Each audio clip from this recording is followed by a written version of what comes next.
पंचशील संपूर्णगमन। सभी पालखान को नमन करेंगे। सभी अपना स्थान लेकर बैठ जाए।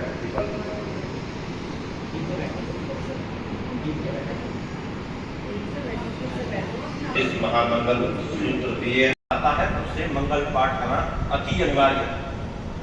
क्यों? जिन प्रतिज्ञाओं को वो ले रहे हैं, प्रतिज्ञाओं की गहराई उन्हें पता नहीं। फिर घर के सारे लोग शादी में आते भी नहीं, खासतौर से आजकल तो चलने लगे, फिर भी कई जगह लड़के की माँ जो अपने घर पर ही रह जाती है। और जब घर परिवार स्टार्ट होता है तो लड़का तो ज्यादातर कहीं ना कहीं काम काज धन कमाने के चक्कर में, काम के चक्कर में बाहर जाना ही पड़ता है। अधिकतर जो बहू होती है, जो दुल्हन होती है, जो बेटी होती है, उसे सास के ही साथ रहना होता है। और सास को कुछ पता था कुछ होता नहीं है, जिसके कारण उनमें जो विवाद पैदा होता है। और वो भी क्यों ना, दोनों अलग परिवारों से, अलग परिवारों में पलकर बड़े हुए, दोनों का रहने का स्तर, सोचने का स्तर, हर चीज भिन्न भिन्न है। किसी को क्या पसंद है, किसी को क्या पसंद नहीं है, किससे बात करना पसंद है, किससे बात करना पसंद है, वो सब अलग अलग होते हैं। फिर दूसरा, शादी से पहले लड़कियां अपने पिता के घर बिल्कुल आजाद पंछी की तरह रहती हैं, और शादी के बाद जैसे उनके पर उखाड़ कर फेंक लिए जाते हैं और उन्हें कैद कर दिया जाता है एक बंद तिजोरी के अंदर, और वहां से आदेश दिया जाता है कि अब तुम्हें क्या करना है, किससे बात करनी है, किससे बात नहीं करनी है, कहाँ उठना है, कहाँ बैठना है, कहने नमस्ते करना है, कहने नहीं करना है, किसके सामने खड़ा होना है, किसके सामने नहीं खड़ा होना। ऐसे समझो जैसे नियमों की बाढ़ पूरी अच्छी बहू नहीं है। वो अपने पिता के यहाँ से सीख कर नहीं आई, उसकी माँ ने उसे संस्कार नहीं सिखाया। इस तरह की भांति भांति प्रकार की बातें जो हैं वो समाज में हमारे परिवार में चलती है। इसलिए शादी के बाद परिवार में कोई विघन न आए, कोई समस्या ना आए, कोई रुकावट ना आए, क्योंकि सास को तो पता है उसने तो जीवन जी रखा है, लेकिन बहू जो है उसको पता नहीं होता कि आखिरकार वैवाहिक जीवन के बाद होता क्या है, क्योंकि उसे वैवाहिक जीवन का कोई तजुर्बा ही नहीं है। और जब उससे तजुर्बा ही नहीं है तो ये निश्चित सी बात से उससे गलतियां होंगी ही होंगी, क्योंकि जब भी कोई व्यक्ति पहली बार कोई काम करेगा तो उससे गलतियां स्वाभाविक तौर पर होंगी ही होंगी। लेकिन उस गलतियों को अधिकतर सास बर्दाश्त नहीं करती है, जिसके कारण घरों में झगड़े खड़े हो जाते हैं। वो झगड़े ना, वो कलेश ना, ताकि जो वर और वधू हैं, जीवन साथी और जीवन संगनी हैं, वो भी अपनी जिम्मेदारियों को समझे, और जो लड़के की माँ है, यानी कि वधू की सास है, उस घर के अंदर रहने वाले लोग हैं, जितने भी सदस्य हैं, वह भी अपनी जिम्मेदारी वो भी गहराई से, अंतर्मन की गहराई से समझे। इसलिए वो मंगल पाठ कराया जाता है, जिसके अंदर ये 38 मंगल सूत्रों को समझाया जाता है। जो प्रतिज्ञाएं बताई जाती हैं विवाह के संबंध में, विवाह के दौरान की भी गहराई बताई जाती है, और जीवन के जो गहरे मूल्य होते हैं उनसे उस परिवार को अवगत कराया जाता है। और पिछले 8 सालों में लगभग 350 के आसपास विवाह शादी के संस्कार हमने कराए हैं। अभी तक एक जगह से शिकायत नहीं आई। अगर हल्की फुल्की शिकायतें आई हैं तो केवल उन्हीं जगह से नहीं आई है जो लोग नियम का पालन नहीं करते। हम बहुत कहते हैं, लेकिन कई बार लोग नहीं कराते मंगल पाठ, और नहीं कराते तो समस्या परिवार में पैदा होती ही होती। इसलिए उपासक और उपासिकाओं, ये जो 38 मंगल पाठ, इनको मैं कहता हूं कि ये शादीशुदा जीवन के सुख की गारंटी। कहा तो ये जाता है समाज में कि जो मंगलसूत्र औरतें गले में बांधती हैं वो सुहाग की निशानी होती है। वो तो एक उपहार की चीज है, एक श्रृंगार की चीज है, वो तो केवल एक निमित्त मात्र है। लेकिन असल में ये तो 38 मंगलसूत्र हैं, ये दूल्हा दुल्हन दोनों के लिए सुहाग की रक्षा की बात है। आपने ये नियम तोड़े तो घर में विघन पैदा ही होगा, और आपने नियमों का पालन किया तो आपका घर परिवार संसार सुखी हो जाएगा, सुख से भर जाएगा। इसलिए इस कथा के प्रारंभ में मैंने कहा था कि सभी जो अपने परिवार खासतौर से पति पत्नी के साथ जरूर आना अनिवार्य है, ताकि जीवन के जिस स्तर पर आप मौजूद हैं उस स्तर पर रहकर अगर जीवन में कहीं कोई कमी रह गई उसको दुरुस्त कर लें, उसको ठीक कर लें, ताकि जीवन में थोड़ा बहुत सुख रह गया है वो भी आपको मिल सके और आपका जीवन आनंद और प्रेम से भर जाए। ऐसा नहीं है कि युवा युवक जो जोड़े होते हैं, दूल्हा दुल्हन होते हैं, उन्हें ही प्रेम करने का अधिकार है। प्रेम तो हर किसी को करने का अधिकार है। प्रेम के साथ रहना ही तो सबसे बड़ी बात है। उसे क्या फर्क पड़ता है आप किस उम्र में हैं। इसलिए भगवान बुद्ध जिन 38 महामंगल सूत्रों को समझाते हुए कहते हैं कि मूर्खों की संगति न करना और ज्ञानी लोगों की संगति करना और पूजनीय लोगों की पूजा करना, यही मंगल कार्य है, ये मंगल कार्य है। दूसरे सूत्र में बताते हैं बुद्ध सही समय पर सही जगह पर निवास करना, हमारा स्थान हमारी जगह वो ठीक जगह पर होनी चाहिए। पुण्य कर्मों का संचय करना और बात ना करें कि बात ना करें। पुण्य कर्मों का संचय करना और अपनी अंतर मन की गहराई से स्वयं का परीक्षण करना कि मैं कितना गलत हूं और कितना सही हूं, ताकि हम अपने जीवन की बुराई को हटा सकें और अच्छाई को हम आगे बढ़ा सकें।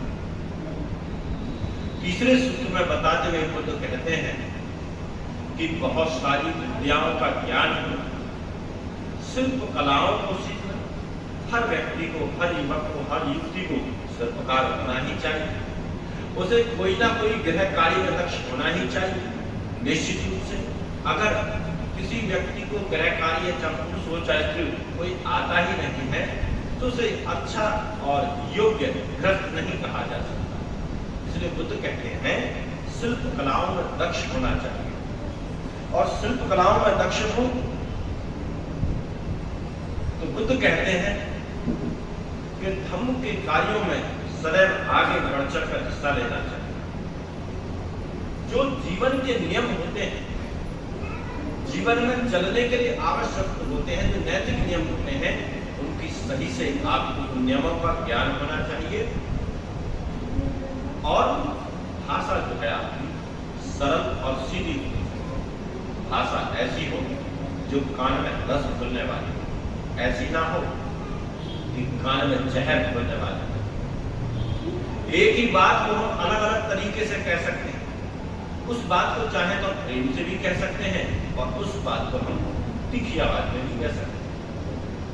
काम वही होना है जो होना है, बस कहने के तरीके और कहने के तरीके के कारण सामने वाले जिस व्यक्ति से हम कह रहे हैं उसके मन के अंदर हमारे प्रति जो भावना है वो बदल जाती है।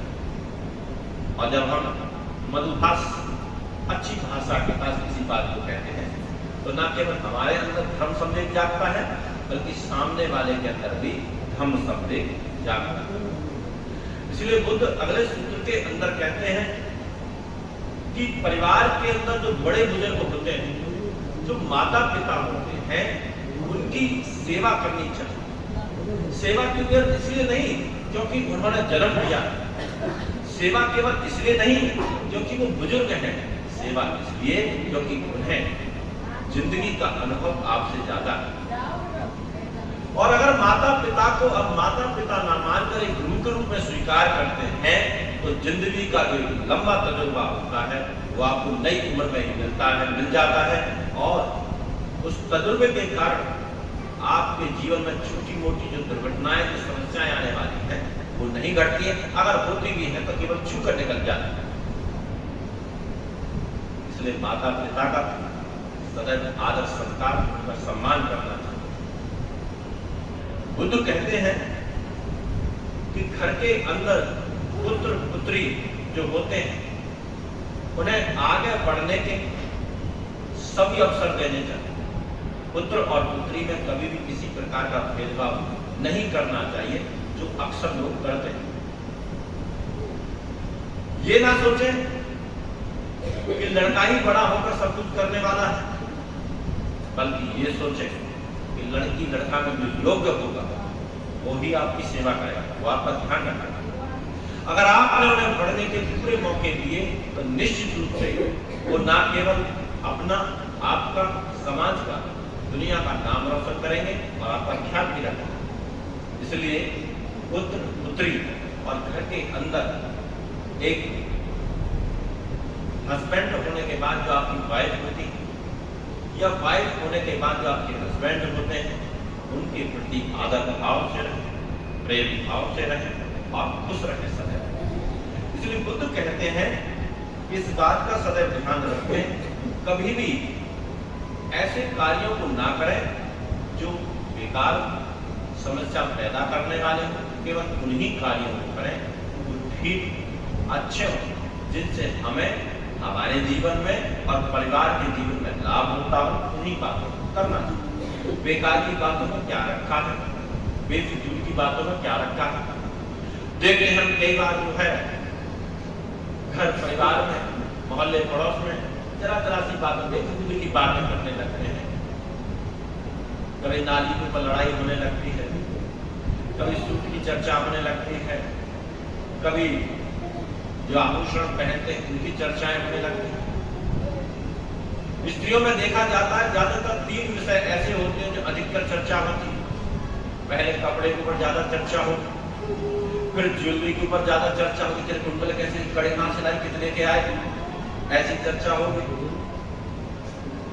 और तीसरा जो है सास की बुराई कैसे चुक सकती है, वो तो होगी, तो वो भी बुराई होगी। सास की बुराई करने में जो मजा आता है उसका मजा और कहाँ आएगा, इतना तो गोलगप्पे में मजा नहीं आता, तो वो भी जरूर होगी। दोनों ही बातें हैं, सास भी अपनी बुढ़ियाओं के समूह में बैठ के वो भी उनकी बुराई करे बिना टिकती। और कभी कभी महिलाओं में यह भी देखा जाता है, विशेष तौर से, सभी में नहीं लेकिन देखा जाता है, कि अगर कोई एक महिला 4 महिलाओं में बैठी और वो अपने दुखड़े लेकर आई तो उसके दुखड़े कोई नहीं सुनता, अपने और ज्यादा दुखड़े बताने लगती है।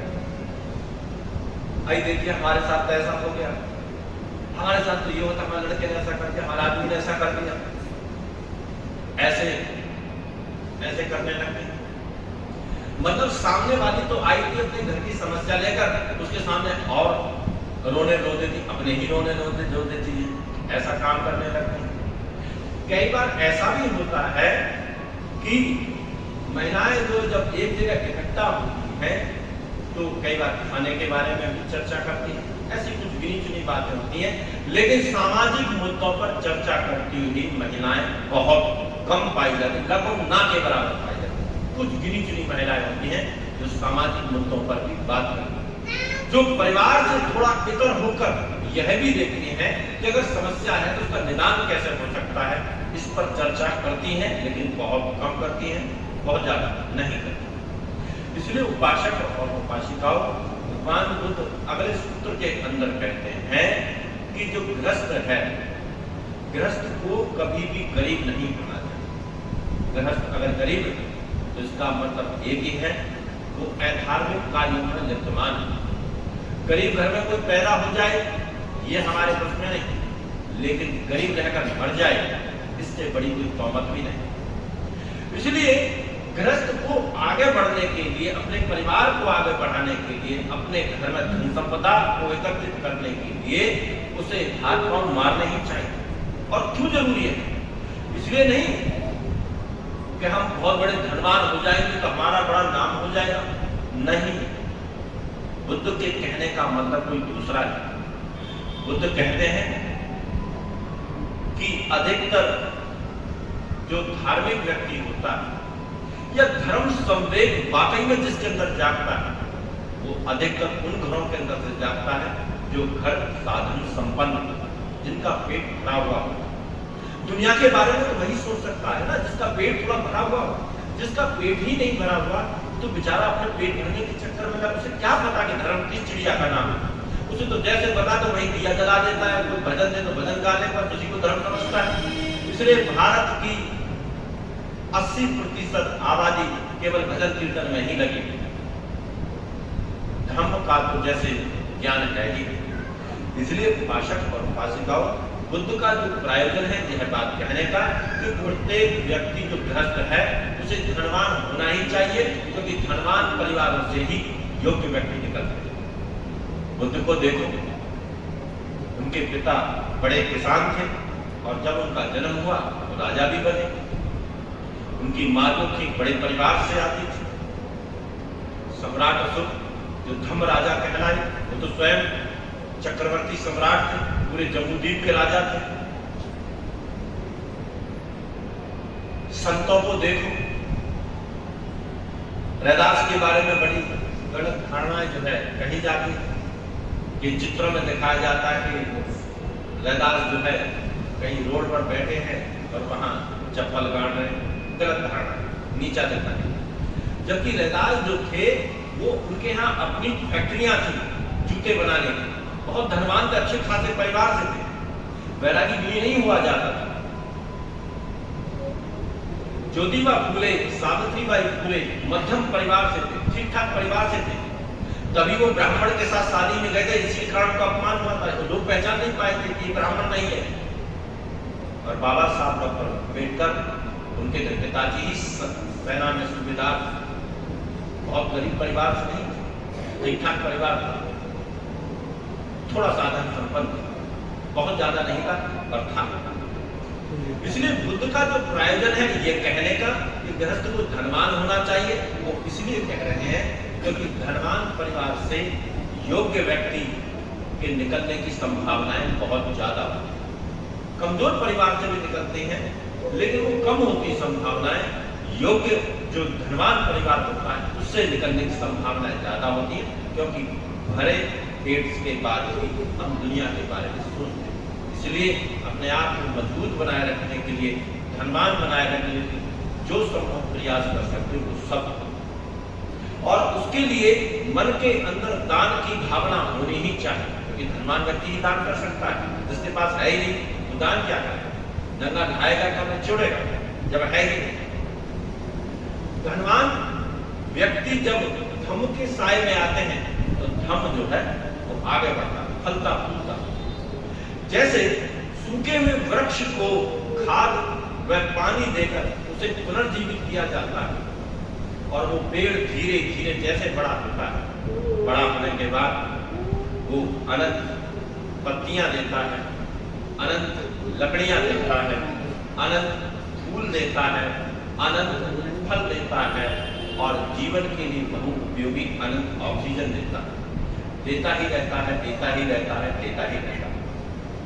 ठीक उसी प्रकार से जब हम धम्म के लिए दान करते हैं, जब धम्म को आगे बढ़ाने के लिए हम प्रयास करते हैं, तो यह धम्म जब आगे बढ़ता है तो यह भी हमारी रक्षा करता है, यह भी हमें छाया देता है, यह भी हमें फल देता है, यह भी हमें बीज देता है, यह भी पत्तियां देता है, लकड़ियां देता है, हर संभव चीज हमें देता है, हमारे जीवन के लिए हर सुख के साधन देता है अगर हम धर्म को आगे बढ़ाने का कार्य करें। इसलिए उपासक और उपासिकाओं, भगवान बुद्ध ने दान के ऊपर बहुत ज्यादा जोर दिया है, गृहस्थों के ऊपर डाला। बुद्ध ने कहा है कि घर परिवार में जो लोग आते हैं इन बातों पर ध्यान नहीं देते हैं, और जब ये बहुत छोटी छोटी सी बातें, बहुत बड़ी बात है, लेकिन छोटी छोटी बातों को ध्यान करके ही परिवार जो अच्छा परिवार कहलाता है। लेकिन जो घर में आता है, कोई मेहमान आता है, कोई रिश्तेदार आता है, उसका सही से ध्यान रखने की बजाय कई बार हम लापरवाही में काम लेते हैं। जब लापरवाही में काम लेते हैं तो परिवार में जो सुख शांति होनी चाहिए, परिवार की जो प्रतिष्ठा बढ़नी चाहिए, वो प्रतिष्ठा जो है वो नहीं बढ़ती। और हम जब गृहस्थ रहते हैं, परिवार में रहते हैं, तो हम अक्सर देखते हुए पाए जाते हैं कि हम दोहरे व्यवहार करते हैं।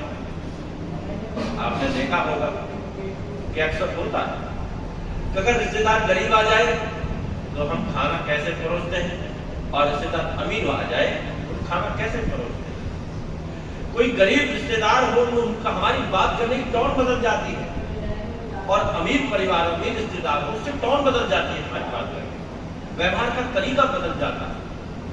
हमारी छोटी सी बातें होती, खास तौर से मैंने अपने परिवारों में देखी है, आपस के परिवारों में, कि खास तौर से अगर अनजान कोई खास रिश्तेदार है तो बात अलग है, उसको घर के लोग जानते हैं, लेकिन अनजान कोई रिश्तेदार घर पर आया है तो परिवार के अक्सर लोग अभिवादन ही नहीं करते हैं। बहुत कम बड़ ने कर दिया, तो बस छोटे बच्चे तो करते ही नहीं, जैसे बताइए। फिर अभिवादन करते हैं तो उन्हें जब भोजन कराया जाता है, भोजन कराने की पद्धति बड़ी अधिक है हमारे समाज के अंदर। अक्सर आपने देखा होगा खाने के संबंध में हम औपचारिकताएं ज्यादा पूरी करते हैं। चाय पीने, चाय पियोगे जी? अरे भैया तुम्हारी छोटी चाय कौन पिएगी जिस तुम पी रहे हो? खाना खाओगे जी? ऐसी बातें करते हैं। और कमाल की बात है, ऐसी बातें नहीं करते हैं कि अभी हमने एक या दो ही रोटी रखी, अब अच्छे तौल लेके आओ, अब बेशरम होगा बेचारा कहीं जाकर ले आओ, नहीं जो अच्छी रहने में कोई बात नहीं, थोड़ा शर्माता होगा बेचारा, मना कर रहने में। ऐसा अक्सर होता है कि दो ही पूरी ला कर रखी थी, कहा दूधी और लेके आओ, नहीं रहने के बाद बहुत है। ऐसा अधिकतर होता है, बहुत देखा है, बहुत ज्यादा होता है, बात बहुत ज्यादा होता है। कई बार ऐसा भी होता है कि परिवार में कोई फंक्शन है, खाना बनाना ही भूल जाते, कई बार तो ऐसा भी होता है, ध्यान ही नहीं रहता। और जो है जब ध्यान नहीं रहता, कई बार जो है, खास तौर से मैं अपनी बात करूं, पता नहीं कितनी बार पूरा दिन भूखा ही निकल जाता, पूछा ही नहीं किसी ने खाने के लिए। सुबह निकला था घर से, सुबह 4 बजे 5 बजे निकला, इतनी सुबह चाय पीता भी नहीं हूँ, निकला कहीं जाकर पहुंचा वहां 9 बजे से 12 बजे तक कार्यक्रम चला। उन्होंने सोचा खाने का अभी समय है, चाय पी रखा दिया। अगले घर पहुंचा, जाकर वहां 2 बज गए या 1 बज गया, तो ना सोचा गुरु जी खा के आए होंगे, और दिल छुटने के बाद में खाना खाता नहीं, चाहे मैंने खाया है नहीं खाया है, पूरा दिन कई बार ऐसा होता है उनके ही निकल जाता। और कई बार ऐसा होता है कि औपचारिकता में ही माना जाता, पूछते थे कुछ खाने के लिए देखे आऊं, नहीं भाई रहने देते, फिर रहने देते, ऐसा भी होता है।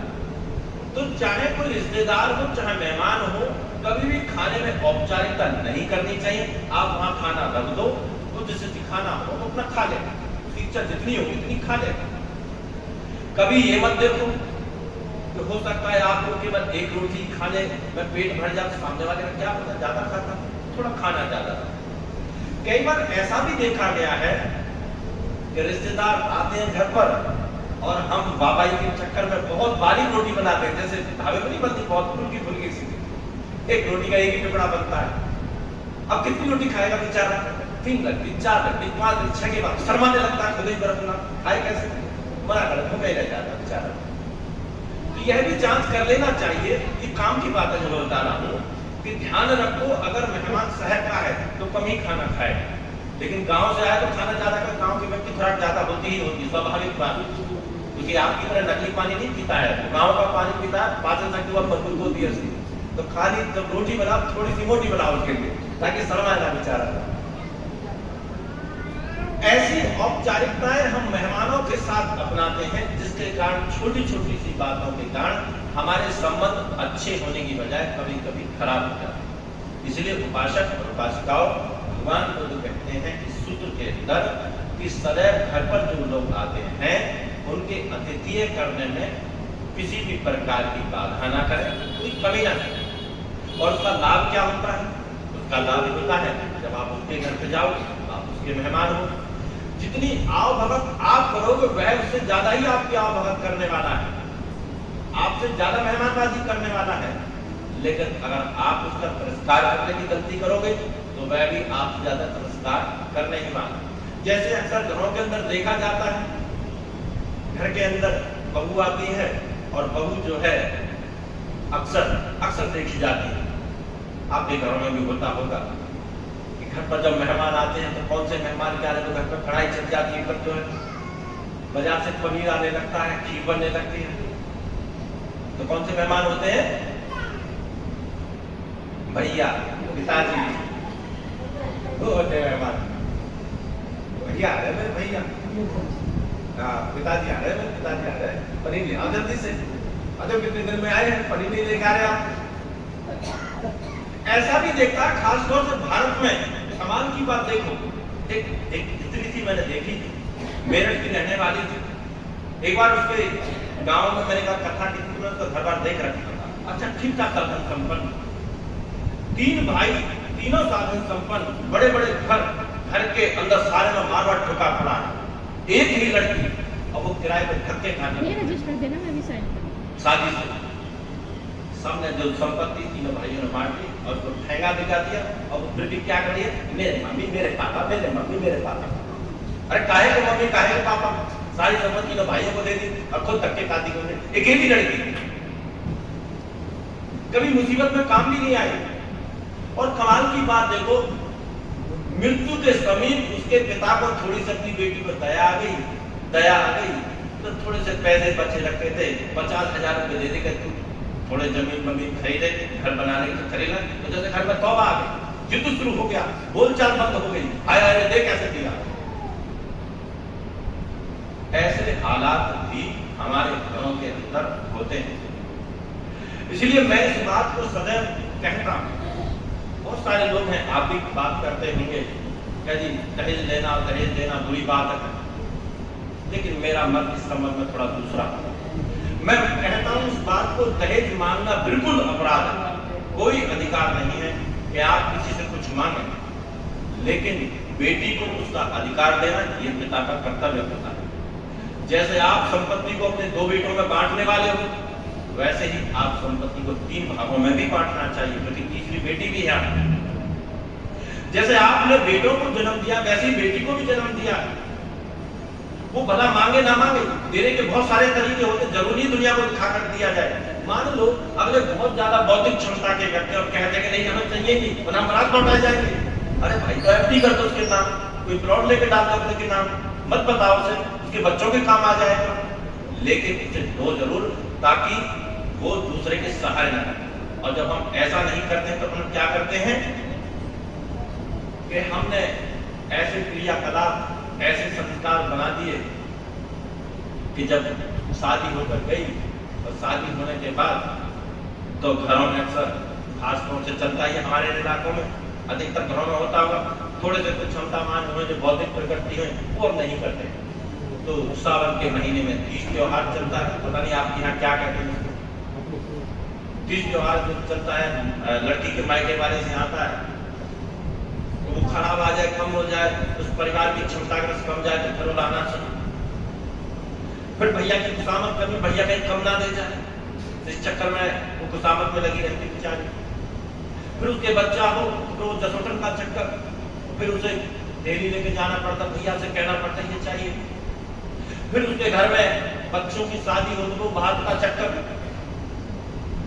ये सब जो क्रियाकलाप, सब जो बातें, जो सब नियम जो हमने बना रखे हैं, इस सब के सब नियम हमने औरत को दीनहीन और कमजोर बनाने के लिए बना रखा। अगर पिता ही पहले ही उसकी अपनी बेटी को संपत्ति का अधिकार देकर भेजे, जो भारतीय संविधान भी कहता है, तो आपकी बेटी को आपके बेटों के सामने हाथ गड़गड़ाने की आवश्यकता नहीं। आज ही बेटी विदा हुई थी और कल ही उसके लिए घर पराया हो जाता है और भाभी का व्यवहार बदल जाता है। वो सोचते हैं अपने घर की होगी, वही अपना यहाँ नहीं है, फालतू में। कितने घरों में होता है कि माँ बाप जब तक होते हैं, जब भी मायके जाना हो तो माँ बाप ना रहे तो आपका मन भी नहीं करता भाभी के व्यवहार के कारण। इसलिए उपासक और उपासिकाओं, भगवान बुद्ध कहते हैं कि जब आप दूसरों पर निर्भर होते हैं तो इस बात की उम्मीद मत करना कि सामने वाला आपके निर्भरता का फायदा नहीं उठाएगा, वो उठाएगा ही उठाएगा। और हम जब दूसरों पर निर्भरता खत्म कर देते हैं तो कोई भी व्यक्ति हमारा गलत फायदा नहीं उठा सकता। अब हम चाहे जीवन की किसी भी अवस्था में क्यों ना हो, चाहे बहू हो, चाहे बेटी हो, चाहे सास हो, चाहे बेटा हो, चाहे पिताजी, कभी भी किसी पर निर्भर ना रहे। मैं यह भी कहता हूँ, अक्सर गलतियां करते हैं जो बुजुर्ग रिटायर होते हैं और रिटायर होने के बाद सारी संपत्ति जो है बेटों के नाम कर देते हैं। ऐसी बहुत सारी घटनाएं करते हैं। मैं मना करता हूँ, कभी भी सारी संपत्ति बेटों को मत दो, अपने लिए बचा कर रखो कि भाई जो सेवा करेगा उसको मिलेगी, सीधी सी बात। कभी भी बेटों के अधीन रहने की गलती मत करो कि पता नहीं कब हाथ झटका दे, कब तुम्हारे साथ बुरा व्यवहार करके कुछ नहीं कहा जा सकता। शैतान का भ्रम उनके मन में जब कुछ नहीं कहा जा सकता। इसलिए इस बात का विशेष ध्यान रखना चाहिए कि अपने जीवन यापन के लिए कुछ ना कुछ सहारा जो आपको रखना ही चाहिए, आपके पास होना ही चाहिए, ताकि बेटों के सामने आपको गिड़गिड़ाना ना पड़े। और जब आप ऐसा करेंगे तो आपका मान सम्मान बड़ा ही रहेगा। किसी भी वजह से चाहे बच्चे लालच में ही आपका ध्यान रखें, लेकिन रखेंगे जब रखेंगे। अगर आपके पास कुछ नहीं रहा, आपने सब कुछ दे दिया और आप खाली रहे, तो ध्यान रखना यह भी हो सकता है कि आपको जो है दरिद्र आश्रम में भेजने की तैयारी भी कर दी जाए। इसमें भी कोई अतिशयोक्ति वाली बात नहीं होती, यह हो सकता है। इसलिए उपासक और उपासिकाओं इन बातों का सदैव ध्यान रखना चाहिए। और अगले सूत्र के अंदर भगवान बुद्ध कहते हैं, आरती वृद्धि पापा मद्यपाना च संयमो अपमादो च धम्मेषु ऐतत् मंगल। मन